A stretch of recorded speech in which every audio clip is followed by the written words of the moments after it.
আল্লাহর বান্দা এমন ভাবে আল্লাহর তালাশ করতেছে, কই পায় আমার মালিক আমার জন্য এত নিয়ামত দিয়েছে, আমার মালিকরও আমি কোনোদিন পাই নাই।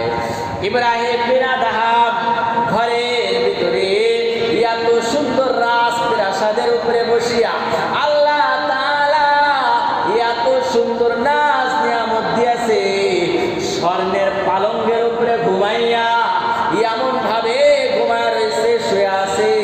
হঠাৎ করে ছাদের উপরে কেমন জানি টক টক আওয়াজ হয়। আল্লাহর বান্দায় ডাক দেয়া বলে, ও প্রভুরা কই, আসো আসো, দেখো তো এই গভীর রজনীতে গভীর রাতে ছাদের উপরে কার জানি আওয়াজ শোনা যায়, যাও যাও দেখো ছাদের উপরে কে জানি আওয়াজ করতেছে। সেনা প্রধানরা যাওয়ার পর দেখে এক আল্লাহর বান্দা ছাদের উপরে কেমন জানি হাঁটতেছে আর আওয়াজ করতেছে। আল্লাহর বান্দারে ডাক দেয়া বলে, ও আল্লাহর বান্দা, এত রাত্রে তুমি ছাদের উপরে কি করো? বলে, এত রাত্রে আমি তো এখানে আমার একটা কাজ করার জন্য আসছি। বলে, কি কাজ? এই গভীর রজনীতে কিসের কাজ? বলে, সেনা প্রধানেরা ওই বান্দারে ধরে আমার কাছে নিয়ে আসো। আল্লাহর বান্দারে নিয়া ইব্রাহিম বিন আদহামের সামনে নিয়ে গেছে। যাওয়ার পরে বলে, ও আল্লাহর গোলাম, এত রাত্রে ছাদের উপরে কিসের আওয়াজ দাও? বলে, ও ইব্রাহিম, আমি এই গভীর রজনীতে আমার একটা উট হারায় গেছে অথবা একটা ঘোড়া হারায় গেছে।